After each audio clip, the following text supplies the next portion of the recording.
मेरे प्यारे दोस्तों, आइए शुरू करते हैं भगवान का नाम लेकर। बोल सियावर रामचंद्र भगवान की जय, उमापति महादेव की जय। हमने जहाँ पहले विचार छोड़ा था कि उस आत्म तत्व को जानने के लिए मन का प्रसन्न होना जरूरी है, ये यहाँ हमने छोड़ा था। मैत्री करुणा मुदित उपेक्षा नाम सुख दुख पुण्य अपुण्य विषयानाम भावनात् चित्त प्रसादनम, ये श्लोक है पतंजलि का। तो वो कह रहे हैं मित्रता करो जो सुखी लोग हैं, करुणा करो जो दुखी लोग हैं, जो निषिद्ध कर्म करने वाले हैं उनसे उपेक्षा कर दो, उनको ध्यान ही ना दो। ऐसा करने से मन में कोई विक्षेप नहीं होगा, ये तात्पर्य है। तो यहाँ और भाव आता है, जैसे गुरुमुख से वो सुना तत्वमसी आदि लक्षणा द्वारा लक्षण बताते हुए, अगर जिनका ध्यान उस आत्म तत्व पर अभी नहीं गया तो यहाँ पर कहते हैं, क्योंकि इतने दिन हुए हमें वार्ता करते, तो ये शंका हो सकती है कि अभी तक आत्म तत्व का वो विचार नहीं उठा तो क्या किया जाए। इस पर शास्त्रकारों ने और श्रुति भी कहती है कि उत्तम अधिकारी के लिए ये तत्वमसी आदि को उपदेश किया गया है। उत्तम अधिकारी तीन प्रकार के कहे गए हैं, उत्तम अधिकारी, मध्यम अधिकारी और अधम अधिकारी। उत्तम अधिकारी वो है जिसका अंतःकरण पहले ही पूर्व जन्म में किए हुए शुभ कर्मों के कारण अंतःकरण शुद्ध है, उसका विचार उठा और गुरु के पास जाकर उन्हें उपदेश ग्रहण किया और उसको आत्म तत्व का ज्ञान हो गया, ये उत्तम अधिकारी हो गया। मध्यम अधिकारी, उसके लिए कहा गया है कि उसको उपासना करनी चाहिए, भक्ति करनी चाहिए, जप ध्यान आदि करना चाहिए। अच्छा, ऐसा क्यों कहा? क्योंकि ध्यान करने से मन एकाग्र होगा, मन एकाग्र होने से वो विचार उठेगा। ऐसा क्यों कह देते हैं? इसलिए शास्त्रकार कहते हैं, पंचदशीकार अपन लिखते हैं, बहु व्याकुल चित्ता नाम विचारात तत्वधीर नहीं। मतलब व्याकुल चित्त जो है, जिनका विक्षेप चित्त में है, चंचलता ज़्यादा है, संसार में ज़्यादा ध्यान लगता है, उनका ऐसे विचार तत्वधीर नहीं, उनका तत्व जानने पर विचार उदय नहीं होता। तो फिर क्या करें? योगो मुख्यस तत तेषाम धी दर्पस तेन नश्यति। तो योगो अर्थात उनको ध्यान लगाना चाहिए परमात्मा के किसी एक अंग में, मुख में, चरण में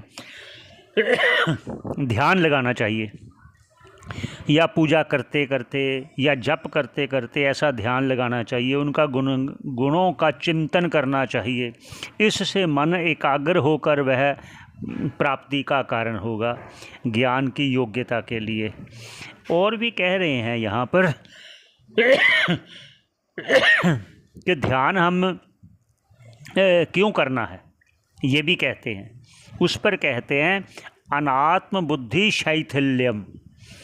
जो संसारिक बुद्धि हो चुकी है, देह प्रति बुद्धि हो चुकी है कि यह देह ही मैं हूँ, इसको कहते हैं अनात्म बुद्धि। अनात्म बुद्धि, ऐसी बुद्धि को शिथिल करने के लिए, ऐसा इसको हटाने के लिए, इस पर कहते हैं ग्रंथकार अनात्म बुद्धि शैथिल्यम फलम ध्यानात् दिने दिने।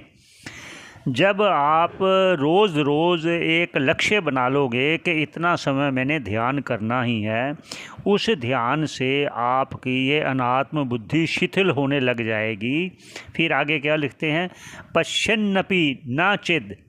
अगर ऐसा देखते हुए कि ध्यान करते करते मेरा मन जो है ईश्वर में लगने लग गया, देह में अब मेरा ध्यान नहीं जाता ज़्यादा, तो ऐसा देखते हुए कह रहे पश्यन्नपि न चित। अगर ऐसा देखते हुए ध्यायेत, अगर ध्यान नहीं करेगा तो को अपरो अस्मात् पुरुषवद। तो वो कहते हैं कि अगर ऐसा देखते हुए ध्यान नहीं करता तो उसको पशुवध कहकर उसको मध्यम श्रेणी से नीचे जाने को वो उसका इशारा दे रहे हैं। तो फिर पुनः कहते हैं ऐसा होता है इसलिए कि समासक्तम यथा चित्तम, जिस प्रकार विषयों में ही चित्त लगा हुआ है उसको हटाने के लिए इस ध्यान की आवश्यकता है। तो इससे भी फिर होगा यही। देह अभिमानम विध्वंस्य ध्यानात् आत्मानम अद्वयम पश्यन् मर्त्यो अमृतो भूत्वा ही अत्र ब्रह्म समश्नुते। ये ग्रंथकार कह रहे हैं। इसका अर्थात जब आप ध्यान में बैठोगे, बार बार ध्यान करोगे, तो आपकी बुद्धि में ईश्वर के प्रति लगाव होगा, अनुराग होगा। अनुराग होने से वो ईश्वर की कृपा आप पर बरसने लगेगी, तो आपका चित्त परमात्मा ने लगने से पापों का क्षय होगा। पापों का क्षय होने पर आत्म तत्व उतना प्रत्यक्ष से आपको अनुभव होगा ज्ञान प्राप्ति के बाद।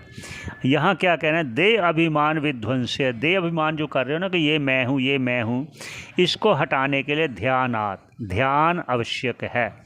फिर क्या होगा, जब ऐसे आपको अनुभव होगा आत्मानम अद्वयम, बस आत्म तत्व ही मैं हूँ, इससे अतिरिक्त नहीं मैं, ऐसा पश्यन, ऐसा जानता हुआ, मर्त्यो जो मरणशील प्राणी है, जीवात्मा जो अपने आप को मानने लगा था, वह अमृतो भूत्वा, वह अमर हो जाता है, अर्थात जन्म मरण से रहित हो जाता है। हियत्र मतलब इसी जन्म में, हियत्र ब्रह्म समश्नुते, ब्रह्म को प्राप्त होता है, ये कहा गया है। शास्त्रकार कहते हैं इस पर ये कि जितनी जितनी ईश्वर पर श्रद्धा होगी, उतना उतना आपका दृढ़ निश्चय होगा, उतना उतना आप उस लक्ष्य की ओर जाओगे। ये उनका एक चीज़। और अब आता है ध्यान में।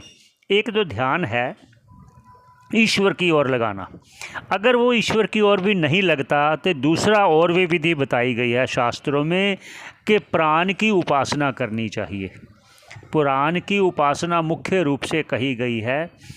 ये भी आगे कहेंगे कि प्राण की उपासना क्यों कही गई है, क्योंकि प्राण पर ध्यान, ज़्यादातर आपने कई बार देखा भी होगा, सुना भी होगा कि जब हम अपने श्वासों की ओर ध्यान देंगे, जो हम श्वास ले रहे हैं और छोड़ रहे हैं, नासिका की तरफ ही ध्यान केंद्रित करते हुए कि श्वास आ रहा है और जा रहा है, इसको देखते हुए और परिपक्व अवस्था में जाते हुए उसको बोलते हैं संवर्ग विद्या। प्राण उपासक जब परिपक्व अवस्था में होता है तो उस विद्या को प्राप्त करता है, तो उस पर भी ये उस मोक्ष पद को प्राप्त कर सकता है। प्राण उपासक हिरण्य गर्भ को प्राप्त करता है। हिरण्य गर्भ अर्थात पहला जीव कहा गया है।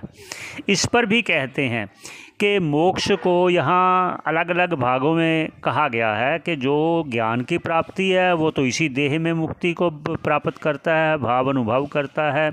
जो उपासक है उसकी श्रेणी अलग अलग कही गई है, जैसे साकेत धाम जाना, उसे सालोक्य, सामीप्य, सायुज्य, सारूप्य, ये मोक्ष का आगे आगे श्रेणी कही गई है, प्रकार कहा गया है। जो जो जीव जिस का उपासक होगा वैसा वैसा ही उसको धाम प्राप्ति होकर वहाँ फिर जैसे राम जी का जो भक्त होगा, उपासक होगा, तो साकेत धाम जाकर उस धाम में रहकर फिर परमात्मा स्वयं उसको ज्ञान का उपदेश देकर उसको मोक्ष पद प्रदान करते हैं।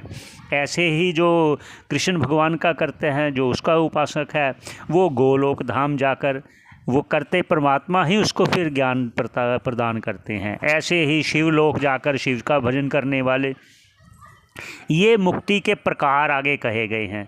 लेकिन इसी देह में रहकर मोक्ष को प्राप्त करना है तो वो एक ही मार्ग है, वो ज्ञान मार्ग है। वो ध्यान की प्रक्रिया आगे अधम के लिए, फिर मध्यम के लिए जो जो एक अलग अलग प्रकार बताए गए हैं कि उस पद को प्राप्त करने के लिए, इसके लिए विशेष और आगे उपासना के लिए फिर कहेंगे। उपासना से वह उसी तत्व को उसी प्रकार पा सकता है जैसे यहाँ रहते ज्ञान के द्वारा प्राप्त किया था।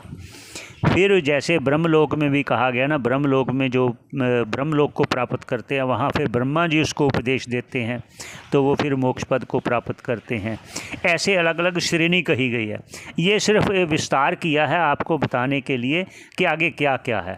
यहीं पर विश्राम देते हैं, आगे फिर चर्चा करेंगे। बोल सियावर रामचंद्र भगवान की जय।